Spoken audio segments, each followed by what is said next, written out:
Okay, YouTubers, we got interrupted there for a second. I was talking about preparing my workspace and myself for my day at my home office.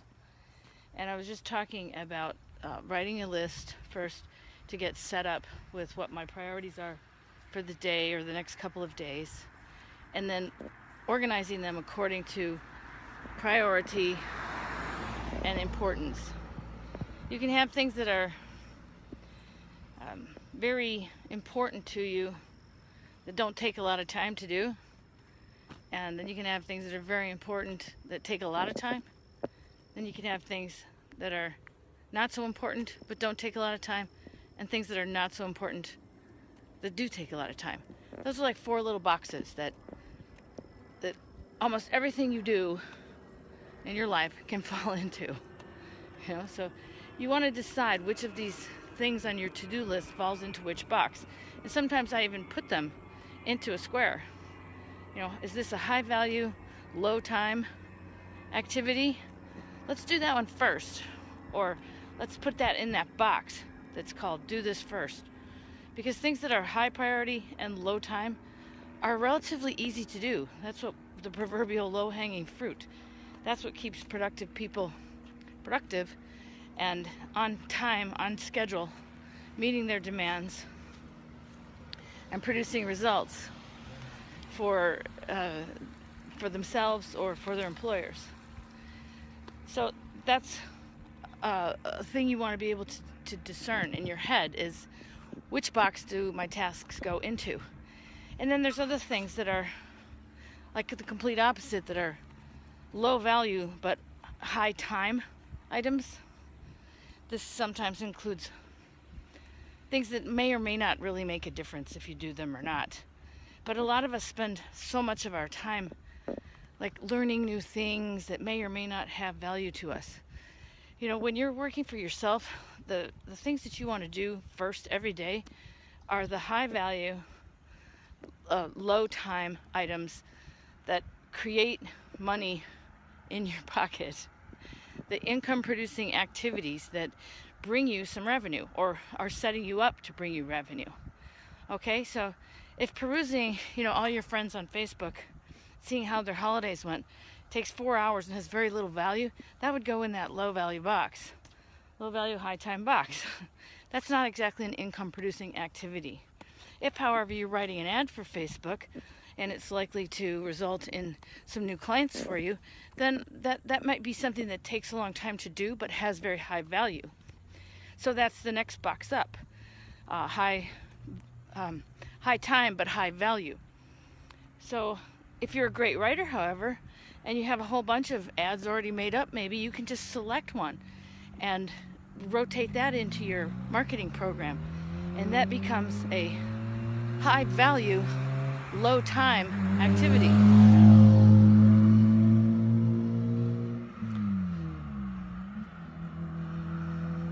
It's still early. Everybody's still rushing to get to work.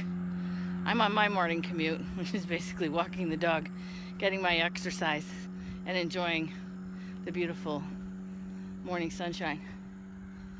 Okay, so that's what I wanted to talk to you about, was organizing your day. Okay, so you've got your list, you've got your boxes of priorities and utility, priorities and value, time versus utility, sort of boxes there. And if you can organize your mind into doing most of your work, getting it into that high value, low time box, then you're going to be a pretty productive individual, and you'll probably have quite a bit of success as a self-employed entrepreneur. But the next thing to do is to minimize your distractions. So if you're working from home and you have a lot of things that draw your attention away, like kids, babies, relatives, things that need your care, you're going to have to set yourself up on a schedule so that those things can get taken care of as part of your workday, and that you have hours and blocks of time to yourself when you can work on things that you want to work on. Then it comes down to, okay, now I have my priorities set up, I've scheduled time to do my work within my other responsibilities during the day. Now I have to actually sit down and do the work. So you might want to ask yourself, Is my work environment pleasant? Is it free of distraction? Is it lighted nicely? Do I feel good when I'm in there? Is it a pleasant space? Or am I crammed in, with my laptop next to the washing machine and the dirty laundry, trying to get things done in between folding clothes? That's sort of not a really great work environment. And if you want to be productive, take your home job seriously and create yourself an office space. It doesn't necessarily have to be an entire room, though I like to have a designated room so that I can close the door if I need to, or control the lighting, or play a video, or have a private conference or something like that, without people coming in and TVs being turned on in the middle and kids, going through the refrigerator or something like that. You want to maintain a professional workspace so that you feel professional when you're working from home. So now you got your space put together. Now you have to actually sit down and do the work. And all of a sudden your mind starts to wander. There's no boss to get away from, or hide from when you're trying to shirk your duties. Maybe you're just free to waste time without anybody caring. But what you want to do is ask yourself, is this really productive? Is this going to get me to where I want to go? Is avoiding this task the kind of thing that I'm going to feel good about after I do it? So you need to get into your head a little bit and find out, if you're procrastinating, why are you procrastinating? What is it about this task that you don't like? Is it something that you just really don't like to do? Maybe it's paperwork, or maybe it's accounting, or maybe it's whatever it is that's part of your daily or weekly tasks to run your business. It may serve you to hire someone else to do it for you, or find a system that works better and simplifies the job so that you don't have to spend so much time. I know people who still collect paper receipts for every little business expense that they have. And I'm not sure why they do that, because in this day and age of electronic transactions, and unless they're paying cash for everything and they need to prove that they paid it, most of the time, every single receipt that we bought or had is online somewhere at the store, or comes in our credit card or debit card statements every month. And you can see what you purchased and what it was for, hopefully. Or you can create a system like I have to record all your expenses. For example, I have a lot of rental properties, and they all require repairs at various times.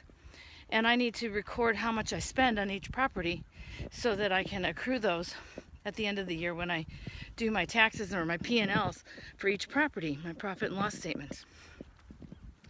So even though I'm not writing checks, I use a check register, and every time I make a purchase, I write down, where it was and how much it was for, what it was for, and which property it was for. And it's just a little short notation system. I just put the address as the location, a couple of numbers, but I know which house it was. And I write down whatever it was, plumbing for $39.21. And it was at Lowe's on this date for this amount. And then when I go back at the end of the year, I can tally all those up. Now, if I lose my check register, that's a little bit more difficult to work with, but I still have my statements from my bank showing every purchase that I made on my business card. So there you go. There's no need to save all those paper receipts unless that gives you some kind of comfort, or that's just your routine and you have a system that really works for you and it's really fast and easy and you're completely organized and you've done it this way for 20 years.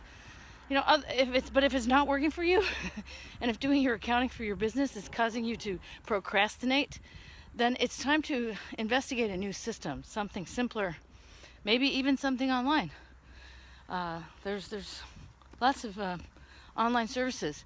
Or hire, somebody to reconcile your bank statement every month and pull those expenses off, and maybe sit with you for a bit and go, okay, since you didn't write down which address this was, do you remember what you bought at Lowe's on this day? And was it for plumbing, or does it even matter? Just accrue it towards your correct column in your accounting books. So anyway, the point I'm making with this long example is that there's reasons why we don't produce work, and it's usually because we're doing something that we don't like to do. In my case, I get frustrated by simple tasks that are made complicated by technical issues, or simple things that shouldn't take as long as they do, but they're handled by an automated system, some kind of like a voicemail, routing system, or here is a robot to answer your questions for you, instead of talking to a real person. Those things frustrate me. Those are things that I tend to avoid doing because they can put me in a really crabby mood, or I can let myself get into a really crabby mood when I have to start to do them. So in some cases, I try to resolve them when I'm fresh, when I'm already in a good mood, and when I have time to be distracted on stuff like that, that isn't something that I want to do.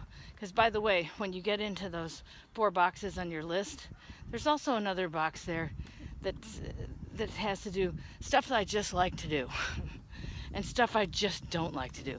It could be the highest value, easiest task in the world, and you hate doing it, so you don't do it. Those are the kind of things that I always want to do first and get them out of the way, and just chip away at them a little at a time. Maybe it only takes 5 or 10 minutes. I just do it. It's called pay first, play later. Meaning I do what I have to do so I can do what I want to do. This is just discipline, and you have to get some if you're going to work for yourself. So if you don't have good habits in your home office, think about how you can improve those, because you're your own boss and no one's going to make you do anything. And if you don't make yourself, you're not going to do anything either. So with that thought, I will leave you, and I hope you have a great idea for some new systems today. I hope your office space is very pleasant to you and easy to work in and free of distractions, so that you can organize your work according to the highest value activities. And remember, do income producing activities first every single day. All right, this is Leanne Mazzari on YouTube, signing off. Ciao for now.